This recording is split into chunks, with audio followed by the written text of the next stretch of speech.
Every Tuesday for 38 years, my husband Arthur put on his suit, kissed me goodbye, and went to the bank to secure our retirement. 1 week after his funeral, I walked into that same bank expecting a legacy.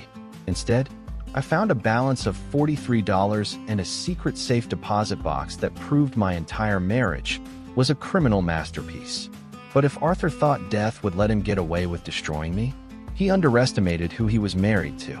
This is how I fought a dead man and won. Welcome to the Conflict Code, where we deconstruct the world's most calculated betrayals and the legendary retaliations that follow.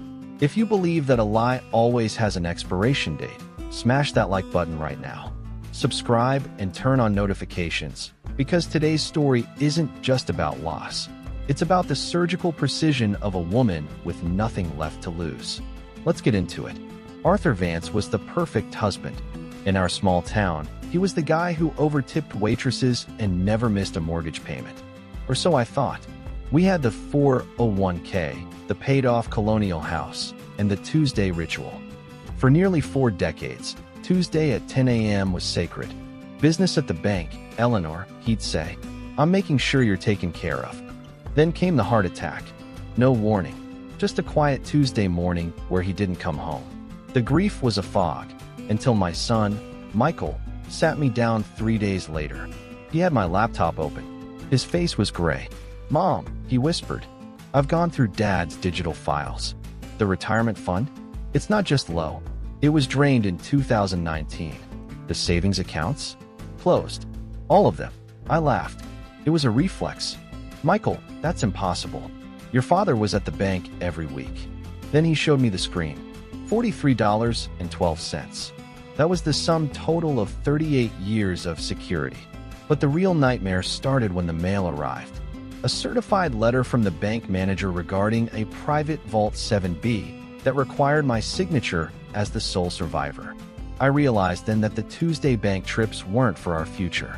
They were for his secrets. Inside box 7B, there wasn't gold. There was a paper trail of a monster. Arthur hadn't just lost our money. He'd gambled it on high-risk speculative shells that went bust decades ago.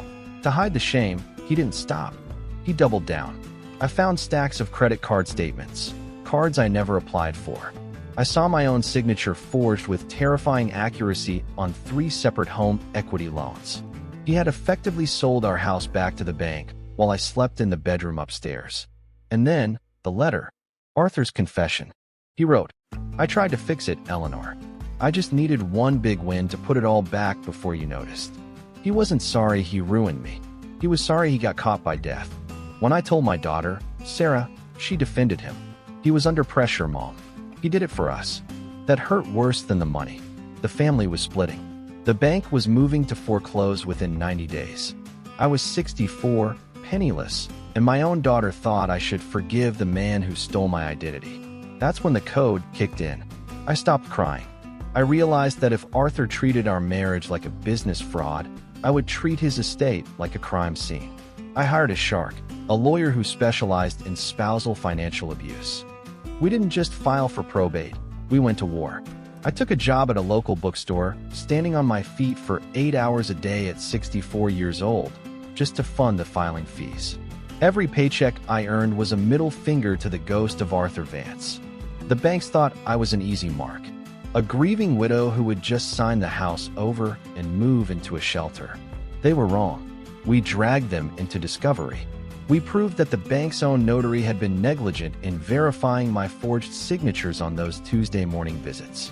We turned the Tuesday ritual into the bank's biggest liability. After 14 months of legal hell, the judge handed down the ruling. The fraudulent loans? Voided. The credit card debt? Wiped. Because I stood my ground and proved the perfect husband was a professional predator, the court awarded me the house free and clear. I didn't get the millions back, but I got my life back. The look on the bank's lawyers' faces when they realized a 64-year-old bookstore clerk had outmaneuvered them? That was worth more than any 401k. Arthur spent 38 years building a lie. It took me 2 years to dismantle it and build a truth. Betrayal is a debt that someone always has to pay, and I made sure the bill didn't land on me. If you think Eleanor is a legend for fighting back, drop a strength in the comments below. It helps the algorithm more than you know. What would you do if you found that $43 balance?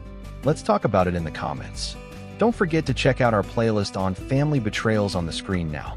I'm the narrator for the conflict code, and I'll see you in the next one.